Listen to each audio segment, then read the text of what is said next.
కానీ ఎలా చదవాలి? ఇప్పుడు మనం ఎలా చదవాలి? పాపం గురించి లా చదవక్కర్లా, మరణమును గురించి లా చదవక్కర్లేదు. మనము క్రీస్తు యేసునందు జీవమునిచ్చు ఆత్మ యొక్క లా ఏంటో, ఆ నియమం ఏంటో మనం చదవాలి. అలా చదవాలి.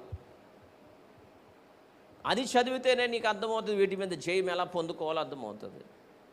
కాబట్టి అది ఎక్కడ దొరుకుతుంది అంటే జీవ గ్రంథంలో. అందుకనే క్రీస్తు అంట వాటన్నిటినీ అనగా మరణాన్ని నిరర్ధకం చేసి జీవమును అక్షయతను సువార్త వలన వెలుగులోనికి తెచ్చాడు. ఈ సువార్త, ఈ వాక్యము జీవమునిచ్చు ఆత్మ యొక్క నియమం ఏంటో మనకు అర్థమయ్యేటట్టుగా చేస్తుంది. వాక్యములోకి వెళ్ళిన తర్వాత ఆత్మ నియమాలు మనకు అర్థమవుతాయి. క్రీస్తు యందు జీవమునిచ్చు ఆత్మ నియమములు మనకు అర్థమవుతాయి. ఎప్పుడైతే ఈ లా అంతా మనం చదువుతామో మనము మరణాన్ని జయిస్తాం, పాపాన్ని కూడా మనము జయించగలుగుతాం. ఈ లా తెలియనంత కాలము, ఈ నియమం అనేది నీకు తెలియనంత కాలము